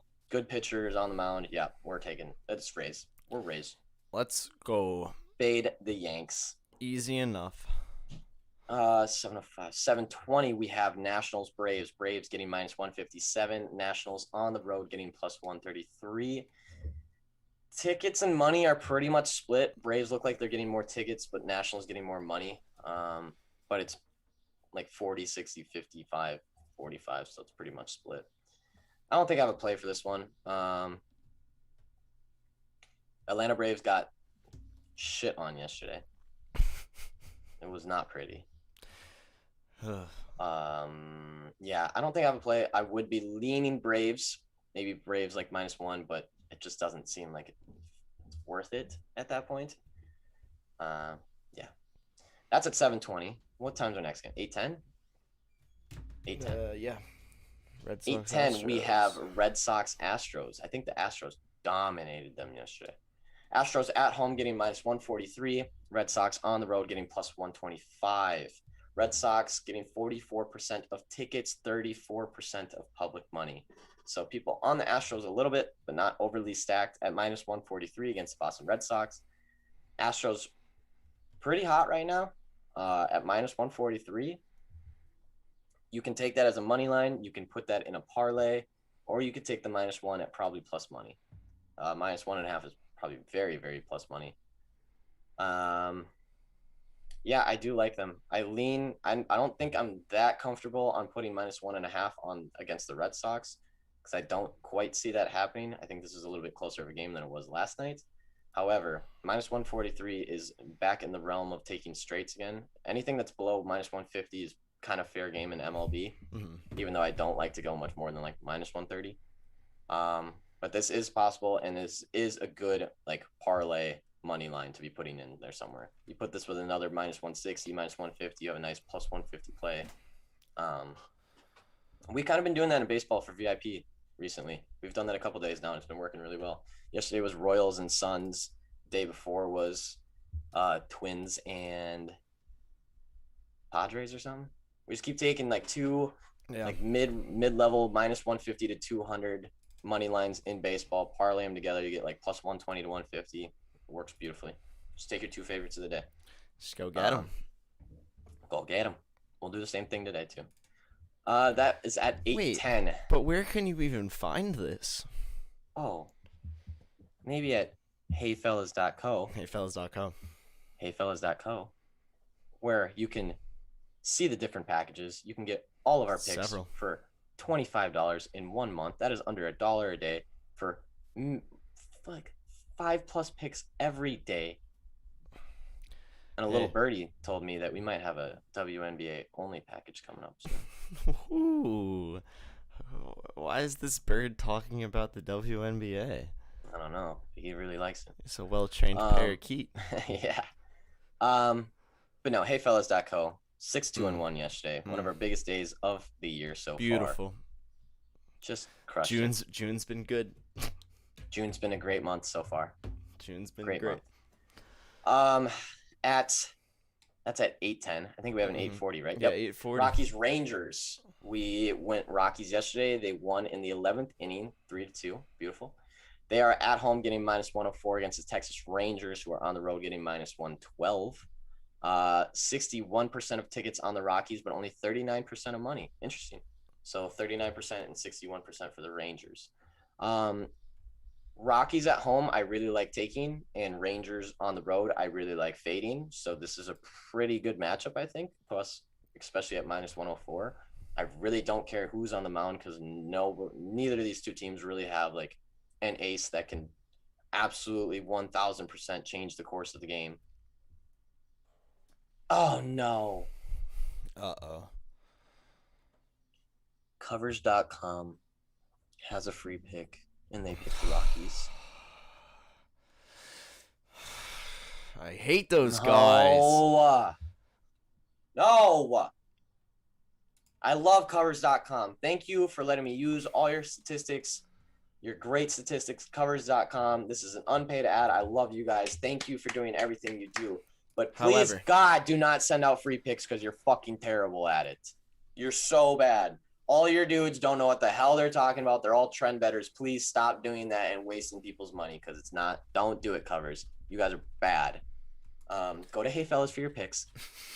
Go to Covers.com for your stats. there you go. It's quite simple. Anyways, thank you, Covers.com, for doing everything you do. I like you guys a lot. Yeah, I just think they played each other once. That was yesterday. They won 3-2. Texas is 9-21 on the road. Colorado's 17-12 at home, despite being 4-22 on the road, which still doesn't make any sense to me. Honestly, Rockies at home is enough of a play for me to take it, and then Rangers on the road is just even more of a reason to take it. So, really like Rockies tonight. Minus 104, good spot. Don't hammer, but I wanted to kind of say hammer. Hammer. Nah, don't. 9-10, we have the St. Louis Cardinals at plus 200. Wow. On the road at the Dodgers, who are getting minus 240. Dodgers getting 71% of tickets, 77% of money. I need to check this real quick because this does not seem like a line that should be at plus 200. Walker Buehler is pitching for the Dodgers. He is a good pitcher. Not an incredible pitcher, but he's good. Dodgers are 18-10 at home. St. Louis is 16-14 on the road. Both teams are within a game of each other. Dodgers have a slight lead. Head-to-head this season, they have played twice. The Dodgers won at home and then lost at home. 9-4, the Dodgers won, and then they lost 3-2. In their past 10, the Cardinals have won 5 of their past 7, but also only 5 of their past 10. And they have been playing the Arizona Diamondbacks, who they swept. Dodgers, White Sox, they beat. Not bad. The Dodgers, on the other hand, have been playing some very, very good teams. They have played, so Dodgers last schedule, the last 10 games, San Francisco twice, who's one of the top teams. Houston Astros, who's one of the top teams, twice. San Francisco 4 times in a row. And now the St. Louis Cardinals twice. So they are playing some damn good teams in a row. I don't understand how you can give a team like the St. Louis Cardinals, I don't care if they're playing the Dodgers in Yasiel Puig's backyard. Don't care where it is. Giving St. Louis Cardinals plus 200 against any team in the MLB right now is ridiculous.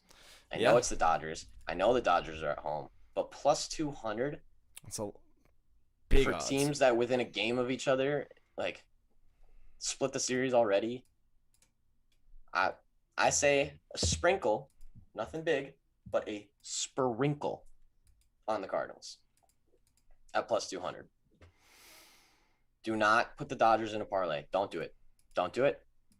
Do not put the Dodgers in a parlay. It's not worth it. There are better odds and better value on the board than putting Dodgers in a parlay. Don't do it. Don't do it. Don't do it. Don't do it. Please don't do it. That's at 9-10, and then at 10-10 we have the Athletics versus the Mariners. Talked about this game a little bit of times. At home, Seattle Mariners getting plus 135. Athletics on the road getting minus 159. Mariners getting 30% of tickets, 39% of money. I still think the Mariners are in a good spot in this series. This series has been going on for a little while. We have said repeatedly that we do like to take the Seattle Mariners because they do come in as a little bit undervalued. Seattle is 17-13 at home. Oakland is 15-8 on the road. So they're actually a very good team on the road. Let me check their head-to-head. They have played 1, 2, 3, 4, 5 times, including yesterday, where Oakland did smash them yesterday. However, Seattle's 3-2 against them on the series. And their 3 wins came at plus 165, plus 153, and plus 122. And they are getting plus 135 tonight.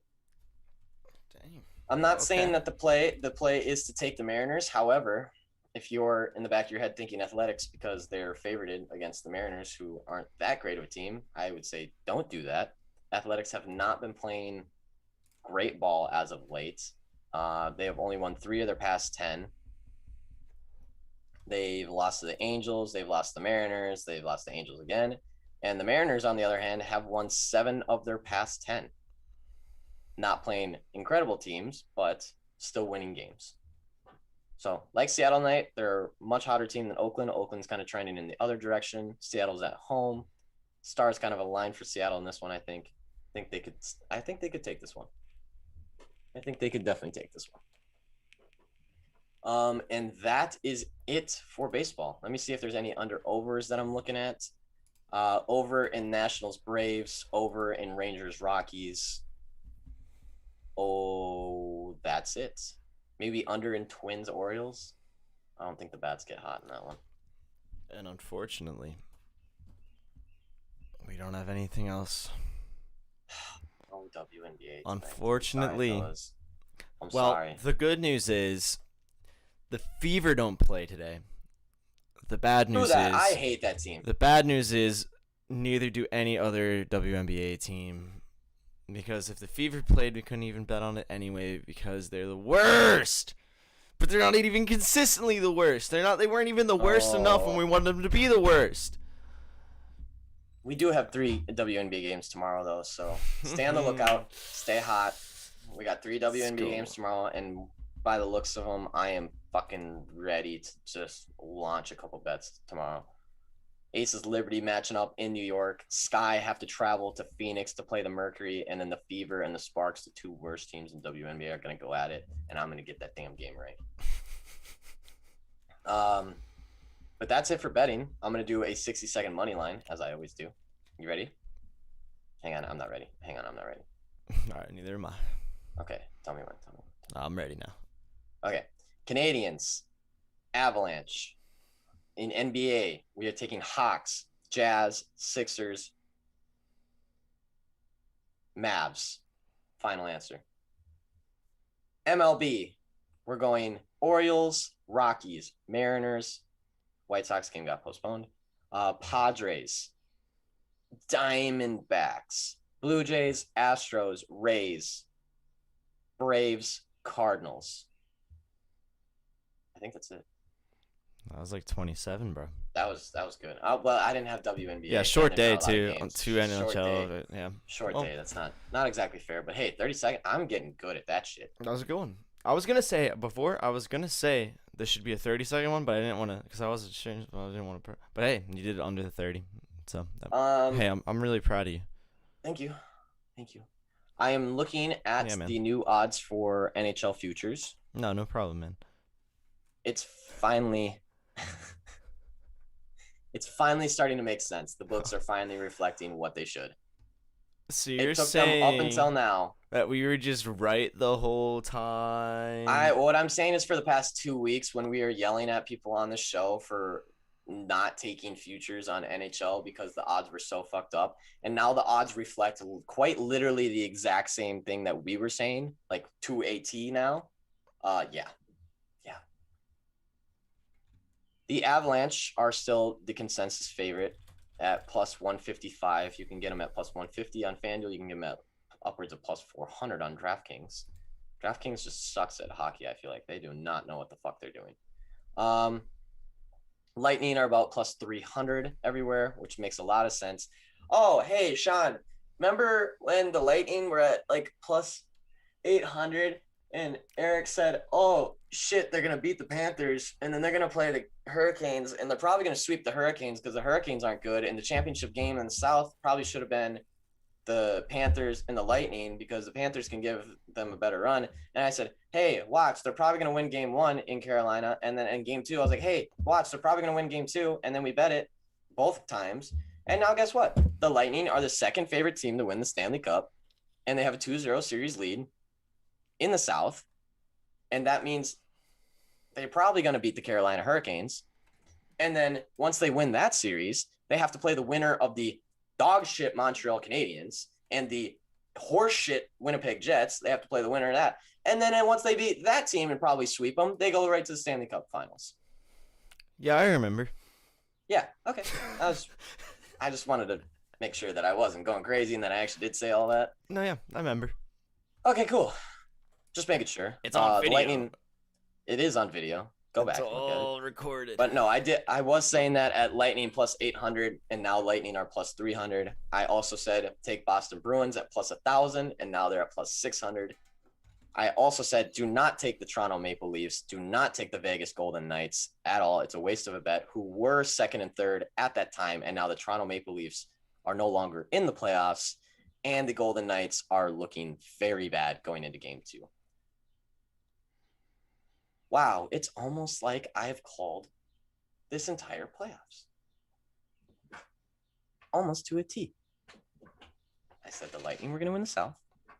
I said weird shit was going to happen and both underdog teams could be in the North. Both are there. I said the Boston Bruins are getting slept on. They're a much better team. And I also said the Islanders are contenders in that division. I said every single team is a contender in that division. Every single team is. And I said the Avalanche was by far the best team in the West.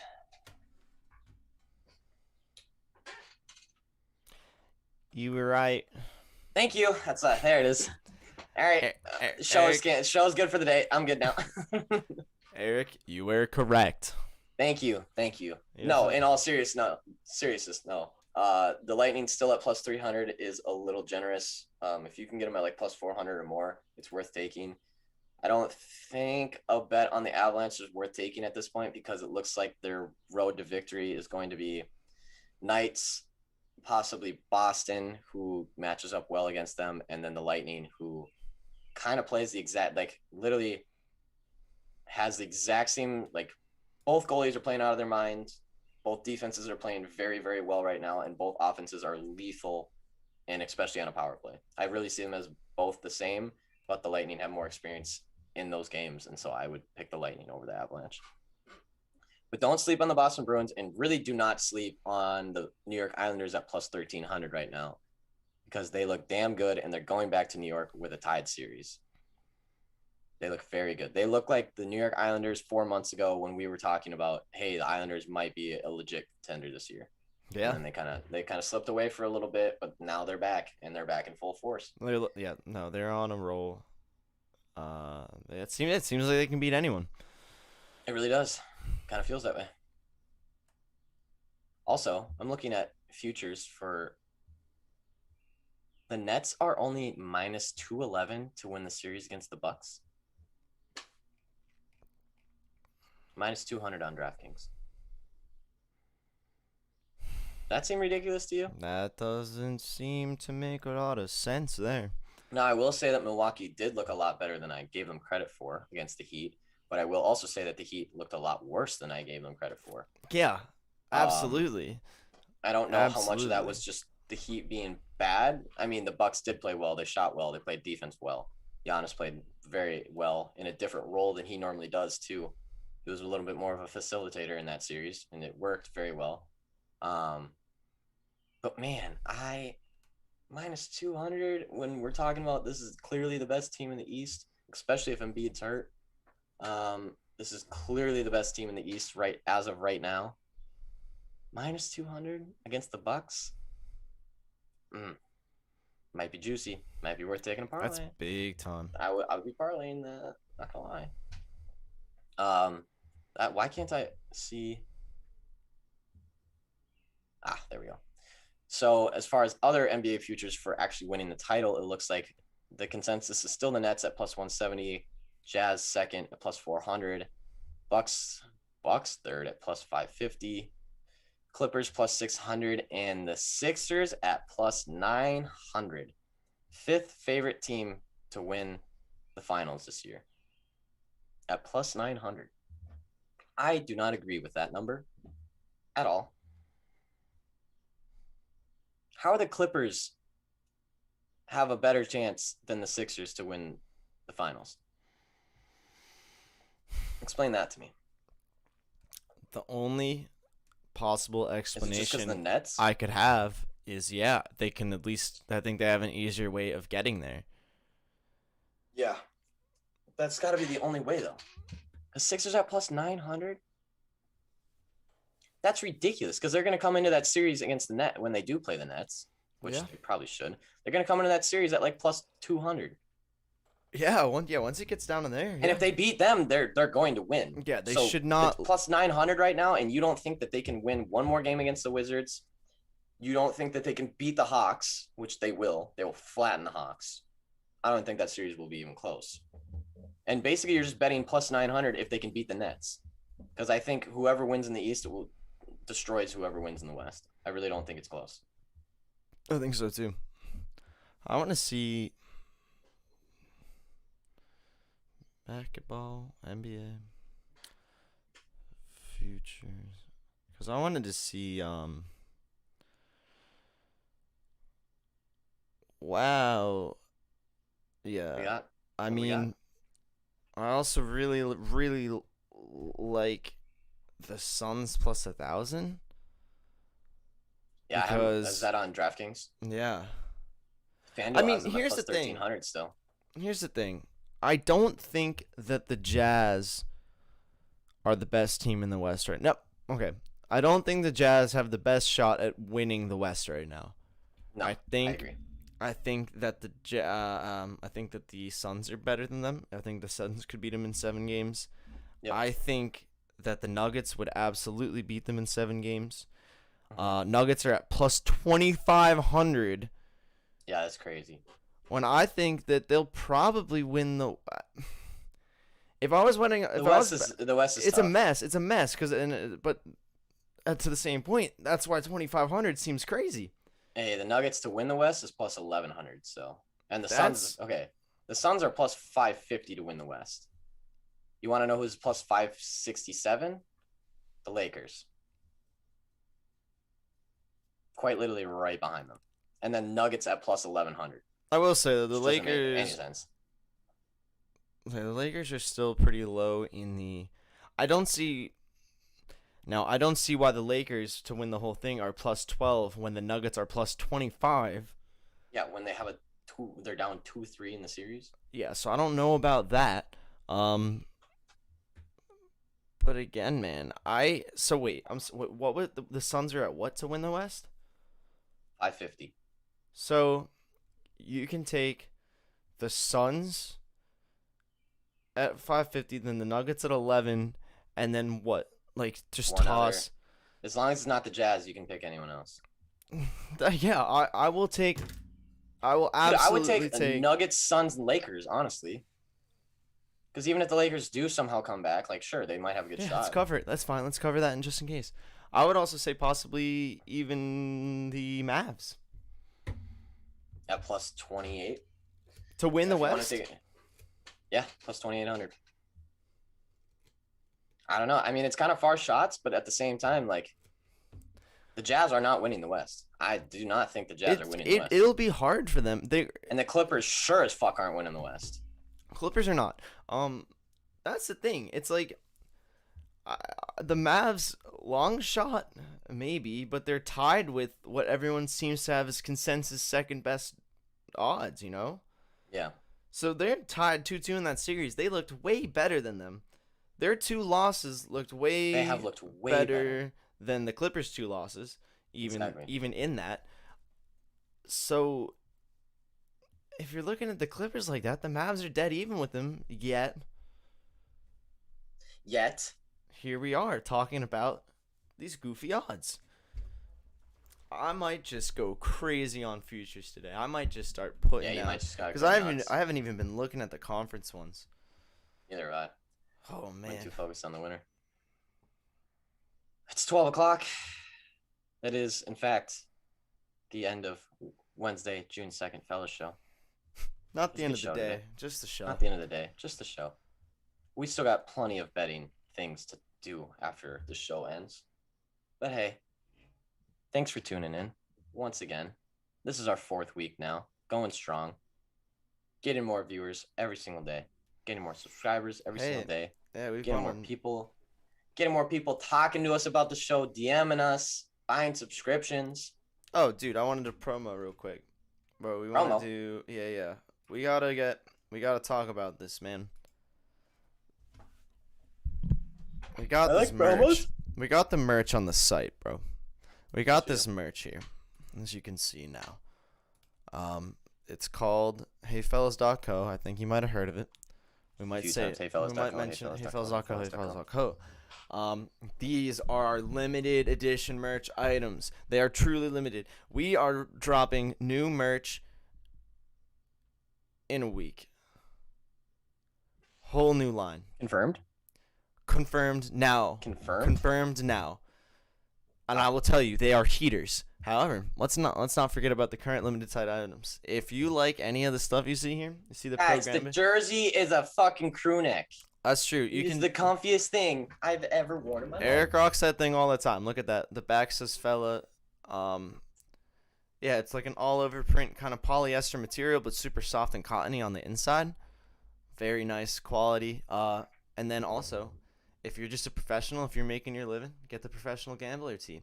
This is also when the fellas beat Vegas. Comes in a variety of colors. It says, "I beat Vegas." Of course you did. You're with the fellas. Because you're with the fellas, bro. We also have this, which I personally am waiting for mine to come in the mail still. The table tennis headquarters, the Moscow Pro Liga, bro. Little cross of the. I'll tell you. You know, since you guys are here right now, I'll let you in on a little secret. One of the new items is already on HeyFellas.co as a little hype up. Get everyone ready. You would do. Hold on. Yeah, I want to know which one it is because I actually don't know which one it is. It's not. Hey. This is news to me, so I'm excited. I know. I wanted to drop it down. This is news to me. I don't even know what this is. Oh shoot. Oh shoot. I'm telling you. I'm waiting.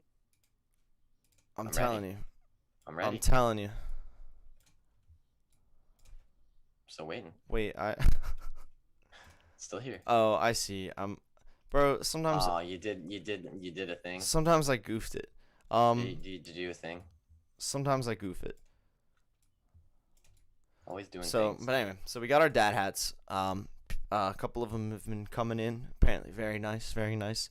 But new hat. New hat. Bro, I hate tell that me. I'm delayed 'cause I have to Summertime. That screams summertime, bro. The new hat. Oh, bro. Oh, that's pretty sick. You can get it like that. You can also get it like this. In the cotton candy colorway. That's the cotton candy. This is the sky. Whatever you're feeling. That's coming out. And let me say, that's not the only one with that logo. If you like the logo, we're going to have some shirts. If you like Bearcats, you're going to be in luck. Hey, you're going to be in luck. Bearcat fans, beware. If Dude. you're a big fan of Bearcats, which I know most of us are, we've Dude. got something for you. Dude, let me just say. The official mascot of Hey Fellas. Let me the say. Bearcat. Fiverr, sick place. Yeah, Fiverr is pretty cool. Fiverr's Shout out to kinda Fiverr. sick. So yeah. Not as cool as HeyFellas.co, but Fiverr. No, is not cool. nearly as cool, because you just pay us to win more money. Exactly. And then you can go spend that on Fiverr. But yeah, man, that hat's going to be dope. I can't wait for ours to come in. And with Very that, excited. But yeah, man. we out of here. Hey, I need that's to go. Hey, it's only going to be up for another week. Go, go, go. Get him, get him, get him. Go get him. Because after this, I have to do more research for the fellas for VIP because we're coming off 6-2-1 day. Oh, No You know what's brake crazy? pumping. Just gas you know on what's the floor. crazy? What's crazy? My unit is $25, Yeah. and that's how much it is for a Hey Fellas monthly subscription. Mm. Just yesterday alone, I paid for 5 months of Hey Fellas subscriptions in one day. I have a $25 unit, and I made over $130 yesterday. So that means even if you're betting $5 units, You would have covered paid for your the whole subscription yesterday. month yesterday. On the In one second day of the month. On the Just so you second know. day of the month. On Just the so second we day know. of the month. Just so you we would've all paid know for the whole level that we're month. talking about here. This ain't no Mickey Mouse betting service. This is the real deal. We fucking win. We do it a lot.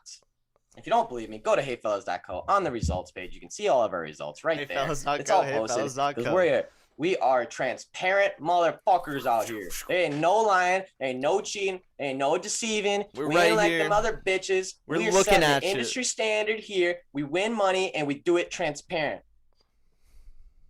Fuck with me, covers.com, with your stupid ass free picks. Sorry. Love covers.com. Great statistics. Thank you, covers.com. You help me a lot. But stop with the free picks because you guys suck at them. Stop it. Don't do those. That's all I have to say. I'm going to start playing us out, bro. Put a little music in the background. You got nothing else to say, people? Bye, fellas. See you tomorrow at 10 o'clock. As always, we'll be here with more news and more bets. Is it a weekday? Oh, yeah. We'll be here. Bye, fellas. Have a great rest of your Wednesday. Be safe out there. Oh, I can't wait to jam out this music. Oh.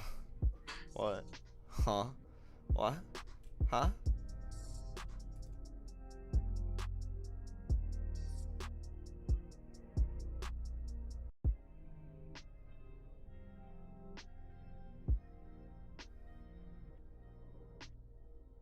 Forget the night, I hit the bong, yeah. In the morning, I'm a goner. I'm on the coast, looking all night when I'm feeling like ghost.